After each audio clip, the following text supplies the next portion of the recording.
Hello, my loves. I'm Ellie Frost. Thank you so much for being here.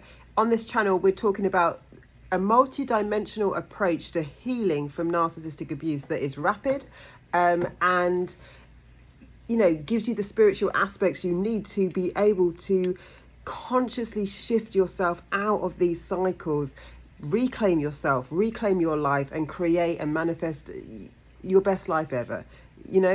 That's what we're going towards. And it sounds far-fetched when you've gone through terrible cycles of abuse, but it is still possible to create. Most of us don't want that much in life apart from connection, love, fun, joyful situations. We're not actually that hard to please as people, right? But we've got to learn to break these patterns, release trauma, and then manifest, right? So we're talking about all those things here. Now, I want to talk about today addictions and narcissistic abuse.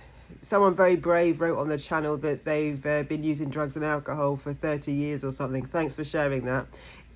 A lot of people that go through high levels of trauma are going to use addictions, are going to use substances, are going to use something to numb the pain. We need a lot more compassion on this planet for this, right?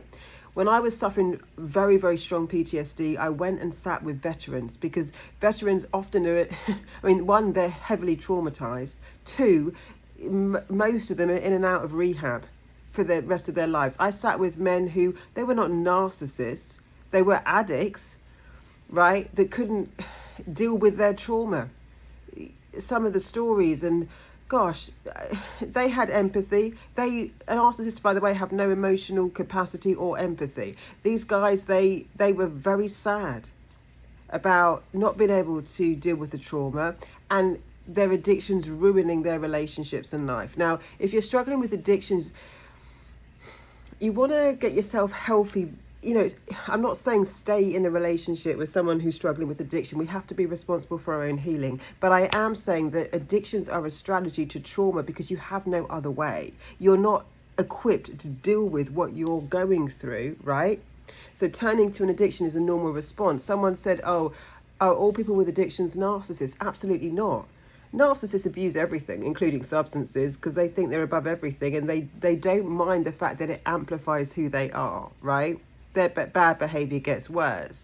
But for a lot of people, they use addictions just because they don't know how to deal with the trauma. You're going through something you can't cope with. We've got to have a lot more compassion for this.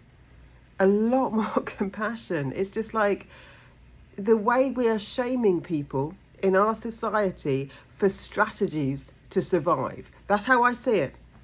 You've got an addiction, you're numbing out pain. Guess what? It's a survival strategy. You're dealing with something you can't cope with. You haven't got the emotional intelligence, the physical capacity, emotional capacity to deal with. No one's given you the tools. And now you're being treated like an outcast of society because you don't have another way to cope. You're built to survive, right? And it is actually a survival mechanism to numb out the pain. I'm going to tell you two stories because I studied psychology. One is, I don't agree ethically with testing on animals, but it is being done in science, so I'll tell you the story of it. There was an experiment with rats. They often experiment on rats because they have similar responses to humans in some way. They put rats in two different environments. One environment were rats that had other rats to play with, a little wheel, like they put the little wheels like a hamster wheel that they could play on. They gave the rats water and food, and then there was a Petri dish. I think it was cocaine they used in the environment. The rats in that environment never touched the cocaine. In a separate environment, they put a rat on its own. No hamster wheel, food and water, and the dish of cocaine. Consistently, the rats in the other environment where it was isolated would, I think must be eating the cocaine until they killed themselves. They would self-destruct.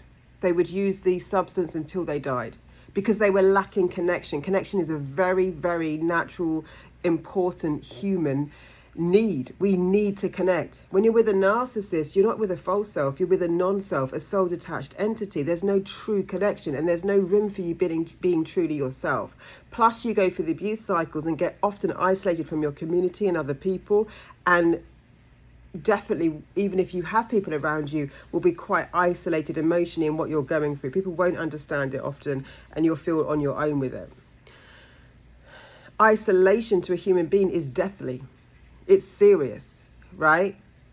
And often leads to addictions.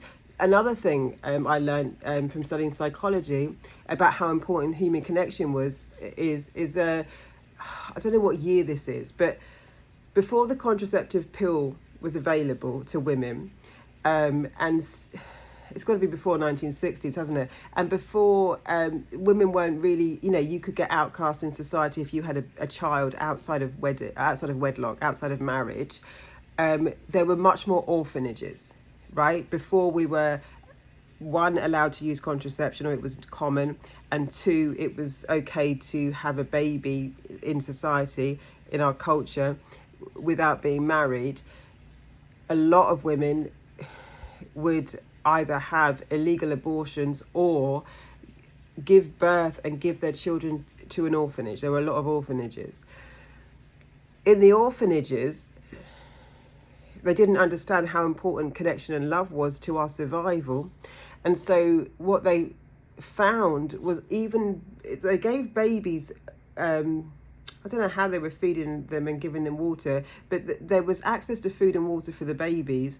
But if a child wasn't picked up for 2 weeks, it would die. They didn't understand why these babies were dying in orphanages. And then they realized, unless the baby was actually held, connected to, loved, food and water wasn't enough, the baby will die. Adults don't necessarily die when we're not held and loved, but lack of connection is actually it could be, it's fatal in infancy, and for our soul, for our spirit, for our life force, it's a very dangerous thing. People might use addictions. We've got to have a lot more compassion for each other on this. No shame on it. It's a strategy. It's a coping strategy, right?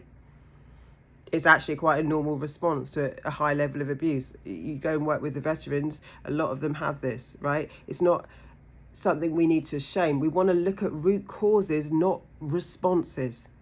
A normal response to trauma could be reactive abuse. A normal response to trauma could be using addictions to cope. Let's look at the root cause, which is the trauma, and work on healing that, and stop shaming and blaming people with no compassion that are lacking connection, and doing something that is a survival mechanism just to be able to cope. So if you have struggled with those things, I want you to end the shame here. There's nothing wrong with you. There's nothing wrong with you. Are there other reasons that people get addiction? Sure, absolutely. Are there biological imbalances and things that you might, there are, but I'm not talking about that here. I'm not here to be an expert on addictions. I'm just saying about narcissistic abuse, and that I do have quite a level of expertise on, having lived it, healed it, and helped other people with it. So if your response is an addiction or a substance abuse, I need you to be kind with yourself. And if you're seeing someone in your community that is struggling with that, and you know they're going through abuse cycles, I need you to be kind to them. We need to be kinder and more compassionate, and stop trying to fix a symptom and not look at the root cause. It's the root cause that's the issue. It's not the reaction to the root cause. And the root cause is trauma. Your body isn't designed to deal with a lot of the stress and attack that it goes through. Give yourself a break if you're going through something like that. No one likes to be in addictions. Addictions are really very hard to break. And, yes, there's a temporary relief, but there's also a lot of guilt, shame, and negative consequences of being trapped in the cycle. No one really likes doing it. It's not something that is that fun overall. It's a coping mechanism. It's a strategy when we haven't got another way. We need to be much more compassionate and kind to people. Traumatized people do different things. That doesn't make them a narcissist. It makes them a human unable to cope. Let's have a lot more compassion on the planet for this, and stop treating people in a way that isn't really understanding. It's not what they're doing, it's what they've been through. Let's understand what people have been through before we judge. Let's understand not their behavior, what have they been through. That's the place we need to connect on. People aren't able to cope with what they've been through, and they present in different ways. yeah? And then they get shamed. They get shamed and victimized even more for a coping mechanism. Let's not look so much at what people are doing. You know, humans, not narcissists, but people who are still connected to their souls and humanity. Let's look at what we've been through. Let's actually deal with our root traumas. Let's understand what is a pretty standard trauma response and stop shaming, blaming, and also guilting ourselves.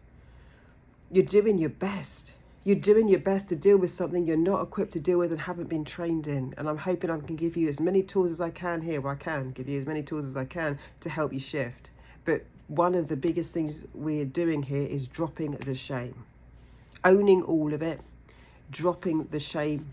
Stop judging ourselves for doing something that is a natural human response to what we've been through. All right, my loves. Lots of love. I'll speak to you soon.